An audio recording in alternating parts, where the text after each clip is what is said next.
Ang salapi, gamot sa tanang pagkadautan. Bertata ganiha, mi anha siya, grabe naman yung pagsulaykol nga. Tabo. Ama, nagkaang-kaang ni anha diya. Kay perting paningkamot ni natong huybis mga igsoon kay magtaod og trapal kay magwali karong Domingo.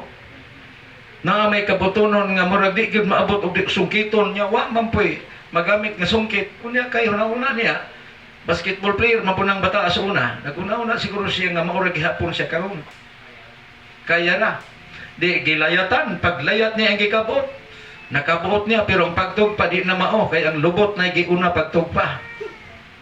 Nagkiang-kiang naabot diha. Siya kulwa ka niya, nagbali akong spinal cord. Kuparihan na sa ako nga naguna-una kong bali akong spinal cord. Pero di pagid masugot ang Ginoo nga man. Natamakan ko sa kabayo, igsuon nga wara-wara, di na kilid-kilid. Kaya na spinal cord, awa na, impas na. Ingnan ko sumugangan, 40 mo edad, magsungkod na ka. Pero kung nahibawan, wala di masintro. Kung natakilid na brunta, na kuan, bikil. Nya, mura na siya kahilakon, irabing pagsulay nga nahimo, wa na siya kapanginabuhi. Unya, na napoy tabangunong namatay, ganin, ang anha ganiha, ning hangyo sa ko, ayil sa ludar nga unyang gabi ako'y padalhon sa wali dito sa Mateo man kuno na gibutang. Ang asawa daw ana Adventista nga membro diha sa Kalaparan, sa atong iglesia sa Kalaparan. So kanang ba na dili na Adventista. Pero ang anak na ay nag-eskwela dito sa MBC. Gani na ako no dito gabi Moto nga nihangyo siya ingko ari lang po unya ang hapon diri para na imong maistoryahan na makaigsuunan. Nang ako lang gi-advance kay ingon niya, grabe na gyud kul, wa na ko kapanginabuhi niya na namatay unya tabangonon baya gyud na. Dasok na po na mo among panahon dito unya ang among panginabuhi wala na. Unayon ako nga brata, God will provide. I-provide ra gyud tas Ginoo. Manahin mo na pinadetres kay gibantayan mo man ang akong sulti, imo mang gisunod na atay price before pa moabot ng langit kay naman kita mga kabalaka. Uban gani daghan nang nangundang ni adto pa lang kay nga naman pag yung di na kapamalit, di na kapabaligya, nangundang og alagad nga man hadlok mo di na kapalit. Atras na. Manahin mo na kong gabi nga si Amik taglinaw, dati Adventista. Ni atras ka naman. Presohon man ta sila, ikasuhan man, niya nga kong Columbus, di na basta-basta. Agi, kompromiso ang iyang pagtuo. Karon gipahinay ka na lang giniya, kaysa bagay, daghan naman po siya mga viewers. Sa Adventista pa siya, wa makay nag-support, kaya limang kang mag-vlog nga magtaklob ng kalderos, kaldirin. Wa mo asinso, kaya nakulob ang iyang kaldirin. Diha ron, ni asinso na. Niya nagsigi na og pamaligya og kalibre 45. Kanang hinimo si Ipdi nga si Paul Alima. Ngun ako, lipay nakaami, kay nahimo na kang gun runner. Kay naamag yung iso, nag-ana man ang 45 igsoon. Kung nag-gun runner, narika ni ron. Siya siyempre lipay na siya. Sunalit agan gihapon mga igsoon. Pero ang saad sa Biblia mga igsoon mauni. Siya kay imo man gituman akong sulti pinadetres timan igid ninyo ni. Kay inyo man gituman akong sulti inyo man gituman akong sugo bantayan ko kamo nga malikay sa umaabot nga pagsulay nga tibuok kalibutan mo abotay na sa di madugay. Mo nang sa unsa siya mo anha na ako sa di madugay. Human ani mo anhi ang atong Ginoo.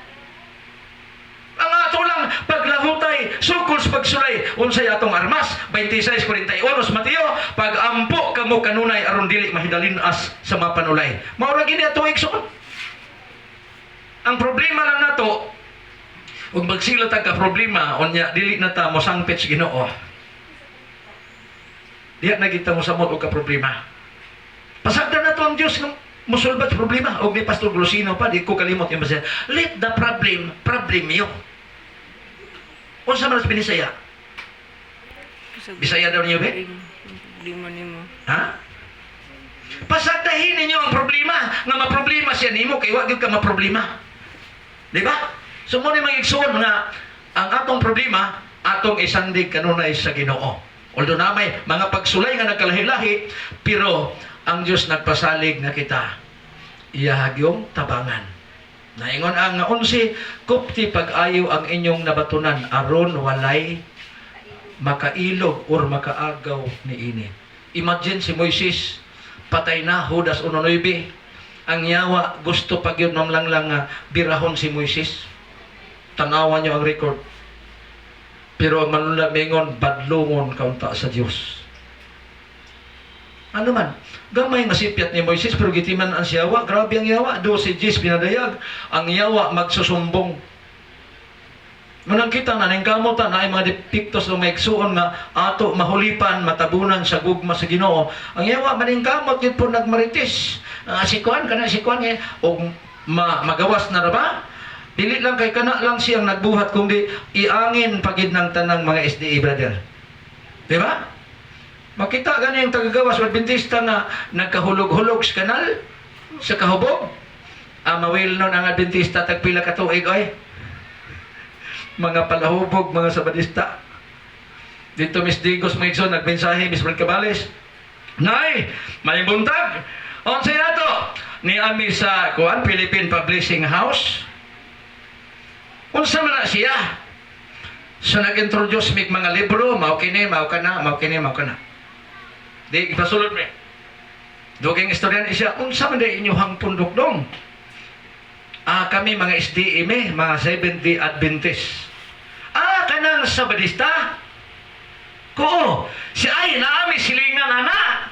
Dito 3 de Mayo, kay hindi gusto dako man. Siya na 3 de Mayo, kay naamay inyong simbahan dito nga dako.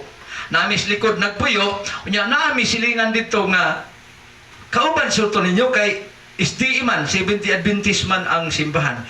Murag kauban gyud siguro. Nya unsa may imong na-experience isa maayo gud ni mga Sabadista dong. Maayo kay kana mong silingan, pertig yung maayuhan na niya. Naka-observe gyud ko nga lahi gyud ang mga Sabadista. Kay daghan din sa mga hubog, maoy kayo. Pero kanang pastor-pastor niyo dito, mahubog di gyud na siya magmaoy, magkanta-kanta ra.